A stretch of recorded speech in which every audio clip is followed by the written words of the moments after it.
It's Thursday, December 17th. I'm Lucy Steiner. And I'm Sam Cedar. Which of these stories will you be talking about today?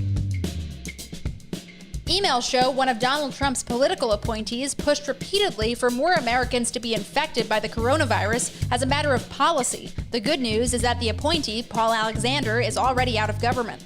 Meanwhile, Congress is finally nearing a deal on a coronavirus relief bill. It will likely include another round of direct payments to individuals, but not so much as last time. And lastly, an ex-cop in Texas is facing charges after pulling a gun on a man who he falsely accused of mass ballot fraud. What's weirder, Republican mega donors paid the former cop more than $250,000 for his dead-end investigation. You are listening to Majority FM's AM Quickie, and these are the stories you need to know.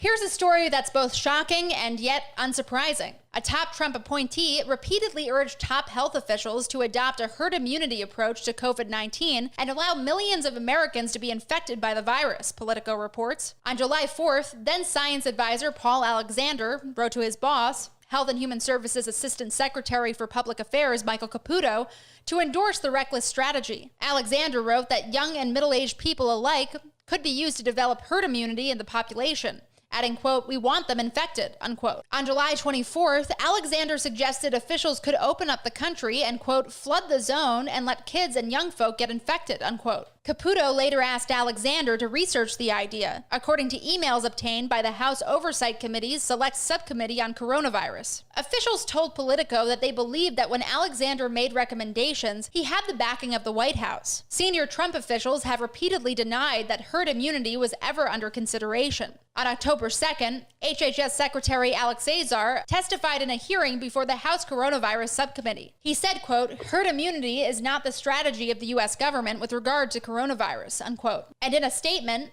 an HHS spokesperson said Alexander's demands for herd immunity did not shape department strategy. I guess we're supposed to forget these emails and take their word for it? Politico reports that Alexander also spent months attacking government scientists and pushing to shape official statements to be more favorable to Trump. On September 16th, HHS announced that Alexander would be leaving the department, just days after news broke about his efforts to stifle government scientist Anthony Fauci. South Carolina Congressman Jim Clyburn, who chairs the coronavirus subcommittee, said the documents show a pernicious pattern of political interference by administration officials, not to mention utter callousness as to whether people live or die, which is about what you'd expect from a Trump appointee.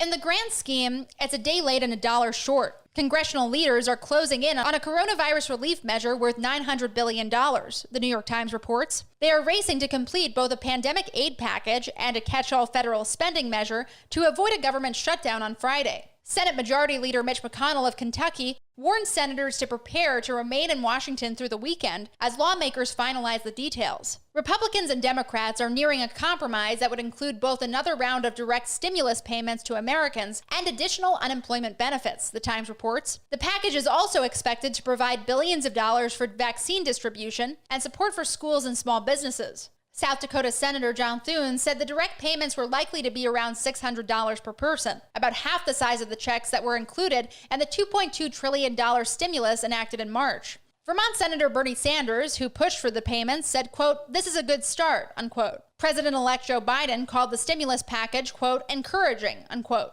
Negotiators are still haggling over an expansion of unemployment benefits and how long they would last, the Times reports. They are also discussing reinstituting federal supplemental jobless payments, which provided $600 per week until they lapsed over the summer. Those would likely be revived in a smaller amount. Maybe there should be a law that members of Congress should have to live on such paltry benefits before they can pass legislation like this. I wonder how that might change things.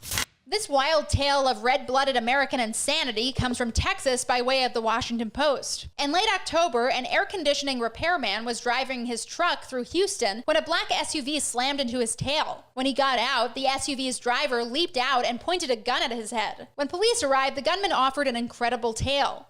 The driver, he said, was the face of a vast election fraud scheme and had about 750,000 fake ballots stuffed inside his truck. The story was totally bogus, however. The Post reports that the man's truck was full with nothing but air conditioning parts. The gunman, Mark Anthony Aguirre, a former Houston Police Department captain, had been paid more than $250,000 by a right-wing organization to pursue far-fetched voter fraud conspiracy theories. It's not bad work if you can get it, I guess. On Tuesday, Aguirre was arrested and charged with felony aggravated assault with a deadly weapon as part of a bogus conspiracy fraud. On Tuesday, Aguirre was arrested and charged with felony aggravated assault with a deadly weapon as part of a bogus voter fraud conspiracy, the Post reports. Harris County District Attorney Kim Ogg said, quote, "He crossed the line from dirty politics to commission of a violent crime, and we are lucky no one was killed," unquote. An attorney for Aguirre, 63, disputed the charges, calling the case political. According to the Post, Aguirre had received $266,400 from the Liberty Center for God and Country, a Houston-based organization funded by Republican megadonors. Aguirre spent 24 years in the Houston Police Department before he was fired in 2003 over his role in a failed raid in a department store parking lot.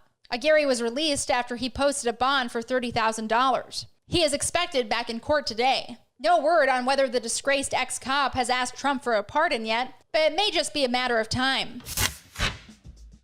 And now, for some quicker quickies. Quicker Quickie. Dodge City, Kansas Mayor Joyce Warshaw resigned on Tuesday, reportedly due to personal safety concerns, after the city commission voted to require everyone in town to wear masks indoors. For Warshaw, the flood of messages she got telling her to burn in hell was simply too much.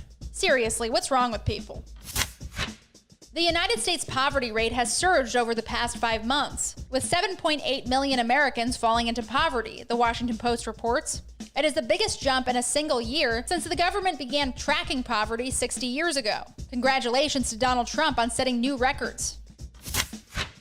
NBC News reports that Trump has come so close to firing FBI Director Christopher Wray in recent months that the White House counsel's office warned him not to do so because it could put him in potential legal jeopardy.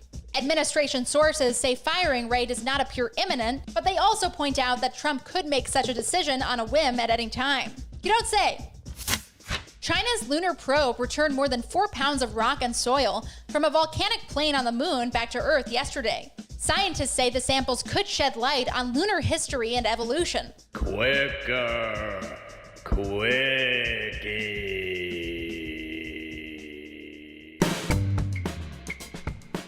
That's it for the Majority Report's AM Quickie today.